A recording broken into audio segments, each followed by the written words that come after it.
I never thought my family would fall apart over a single weekend. My brother and I used to be close, the kind of siblings who could argue for hours and still end the night laughing. He was always the charming one, the talker, the one my parents compared me to when they thought I wasn't listening. Then I met my wife, Emily. She wasn't loud or showy like my brother's girlfriends. She was quiet, steady, and kind. The type who remembered everyone's coffee order and sent thank you cards to the neighbors. My family loved her, maybe too much. When we bought our first house, my brother helped us move.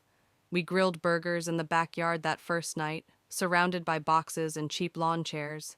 He made everyone laugh, even Emily, who normally hated small talk. That was the first time I noticed her laugh a little too long at one of his jokes. I told myself it was nothing. A few months later, things started to get rough. I was working 12-hour shifts trying to pay down the mortgage, and Emily was home alone most nights. My brother lived only 15 minutes away, and he'd stop by sometimes to check on her. I thought it was nice of him. Then came the storm. I'd been stuck on a night shift when the power went out. My phone died, and I didn't get her messages until morning. When I pulled into the driveway, I saw my brother's truck parked out front. He and Emily were in the living room, sitting far apart, too far to be casual, too close to be innocent.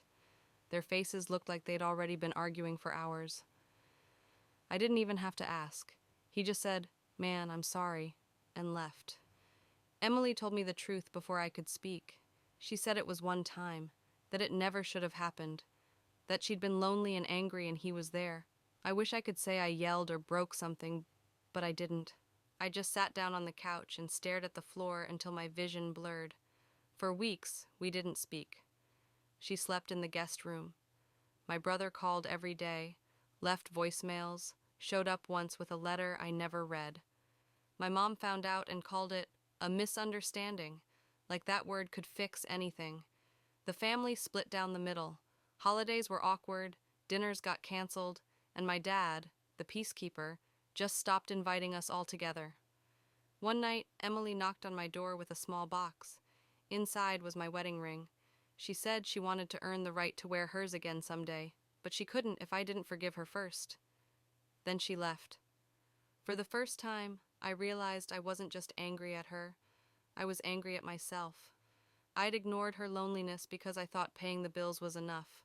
I'd missed every warning sign because I didn't want to believe my family could break that way. Months passed. Then my brother called.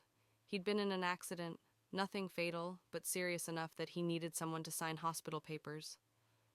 My parents were out of town, and I was the only contact he had left.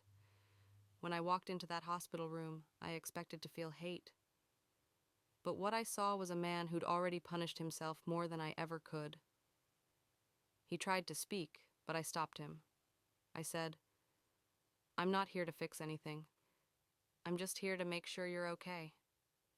He nodded, and for the first time in a long while, we didn't have to fill the silence. A week later, Emily came by to drop off some mail. She asked how he was doing. I told her he'd recover, and she just nodded. Then she said something that surprised me. "If you ever find a way to forgive him, maybe you'll find a way to forgive me too." That line stuck. It took another 6 months before we met for coffee. Just coffee. No big promises, no grand apologies. We talked about everything we'd done wrong and everything we still missed about each other. I told her the truth. I wasn't sure I could ever forget, but I didn't want to live in anger forever either. She smiled and said, "Then maybe we both take the long road back." That was 2 years ago. We still live separately, but we have dinner once a week. We laugh again sometimes, not like before, but enough. My brother moved away. We speak once a month. It's civil, cautious, human. I used to think forgiveness was one big moment, like a movie ending where everything's fine again. But it's not. It's the slow rebuilding of trust, brick by brick, drive after drive, until you finally reach your next exit and realize you made it through. Sometimes the road back isn't about forgetting what happened. It's about proving you can keep driving despite it.